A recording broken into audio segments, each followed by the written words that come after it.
ഈശോയിലും പരിശുദ്ധാമയിലും ഒരുപാട് സ്നേഹം നിറഞ്ഞവരെ, 1846 സെപ്റ്റംബർ മാസം 19-ാം തീയതി ഫ്രാൻസിലെ ലാസലറ്റ് എന്ന സ്ഥലത്ത് പരിശുദ്ധാമ്മ 2 ഇടയ പൈതങ്ങൾക്ക് പ്രത്യക്ഷപ്പെട്ടു. അമ്മ ദർശനത്തിലുടനീളം കരഞ്ഞുകൊണ്ടാണ് പ്രത്യക്ഷപ്പെട്ടത്. അമ്മ ഒത്തിരി സങ്കടത്തോടെ അവരോട് പറഞ്ഞു, നിങ്ങൾ ആളുകളോട് പറയണം, മാനസാന്തരപ്പെടണം, പശ്ചാത്തപിക്കണം, ദൈവത്തിലേക്ക് തിരിച്ചു വരണം, പാപമാർഗങ്ങൾ ഉപേക്ഷിക്കണം, സർവോപരി പരിശുദ്ധ കുർബാനയ്ക്ക് നിങ്ങളുടെ ജീവിതത്തിൽ പ്രാധാന്യം കൊടുക്കണം, 1-ാം സ്ഥാനം കൊടുക്കണം.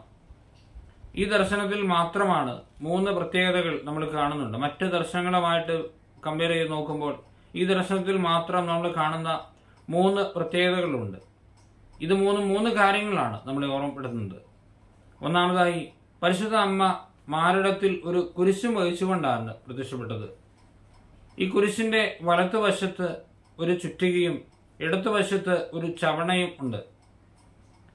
ചുറ്റിക ഈശോയെ കുരിശിൽ തറയ്ക്കുവാനും ചവണ കുരിശിൽ നിന്ന് ആണികളെ ഇളക്കി മാറ്റി ഈശോയെ ഇറക്കുവാനും സഹായിക്കുന്നു.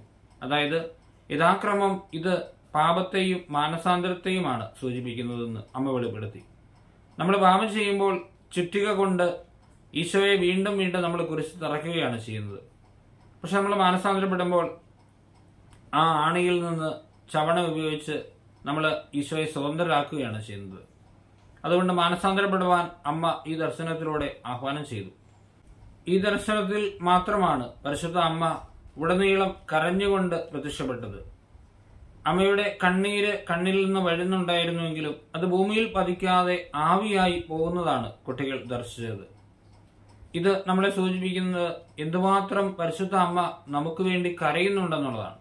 അമ്മ പറഞ്ഞു, മക്കളെ, നിങ്ങളുടെ എല്ലാ പരിത്യാഗ പ്രവൃത്തികളും ഒരുമിച്ച് കൂട്ടിയാലും ഞാൻ നിങ്ങളുടെ പാപങ്ങളെ സംബന്ധിച്ച് വേദന അനുഭവിക്കുന്നതിനത്ര ആകില്ല. അമ്മയുടെ ഹൃദയത്തെ ഇനിയും മുറിപ്പെടുത്താതിരിക്കാൻ നമുക്ക് ശ്രമിക്കാം. മൂന്നാമതായി, ഈ ദർശനത്തിൽ മാത്രമാണ് പരിശുദ്ധ അമ്മ തോളിൽ ഒരു വലിയ ചങ്ങലയും വഹിച്ചുകൊണ്ട് പ്രത്യക്ഷപ്പെട്ടത്. അത് സൂചിപ്പിക്കുന്നത് അമ്മ സഹരക്ഷകയാണ്. പാപത്തിന്റെ ബന്ധനങ്ങളിൽ നിന്ന്, ചങ്ങലക്കെട്ടുകളിൽ നിന്ന് നമ്മളെ മോചിപ്പിക്കാൻ പരിശുദ്ധ അമ്മ തന്റെ തിരുകുമാരനോട് കൂടെ സഹിക്കുന്നു. പ്രിയപ്പെട്ടവരെ, അമ്മയുടെ ഈ ആഹ്വാനം മനസ്സിൽ ധ്യാനിച്ചുകൊണ്ട് നമുക്ക് തീരുമാനങ്ങൾ എടുക്കാം. പരിശുദ്ധ അമ്മ ആ ദർശനത്തിലുടനീളം പറഞ്ഞതാണ്, നിങ്ങൾ പ്രഭാതത്തിലും പ്രദോഷത്തിലും പ്രാർത്ഥിക്കണം. നിങ്ങൾ ഏറ്റവും ചുരുങ്ങിയത് ഒരു സ്വർഗസ്നാപിതാവേ നന്മ നിറഞ്ഞ മറിയവും ത്രിത്വസ്തുതി എങ്കിലും ഏറ്റവും ചുരുങ്ങിയത് എത്ര തിരക്കുള്ളവരും ചെല്ലാവുന്നതാണ്. അത് ചെല്ലണം. സമയം അനുവദിക്കുന്നിടത്തോളം കൂടുതൽ പ്രാർത്ഥനകൾ ചെല്ലണം. പ്രത്യേകിച്ച് ആഴ്ചയുടെ ആദ്യ ദിവസം ഞായറാഴ്ച ദൈവത്തിനു വേണ്ടി പരിപൂർണമായും മാറ്റിവെക്കേണ്ട ദിവസമാണ്. ദേവാലയത്തിൽ പോകുവാനും പരിശുദ്ധ കുർബാനയ്ക്ക് വലിയ പ്രാധാന്യം കൊടുക്കുവാനും അതിലൂടെ രക്ഷ പ്രാപിക്കുവാനും പാപികളുടെ മാനസാന്തരത്തിന് വേണ്ടി പ്രാർത്ഥിക്കുവാനും അമ്മ ആഹ്വാനം ചെയ്യുന്നുണ്ട്. പ്രിയപ്പെട്ടവരെ, ലാസലറ്റ് മാതാവിന്റെ ഈ ആഹ്വാനം സ്വീകരിച്ചുകൊണ്ട് നമുക്ക് പാപവഴികളിൽ നിന്ന് നമ്മളെ തന്നെ പിന്തിരിപ്പിക്കാം. സ്വയം തീരുമാനമെടുക്കാം.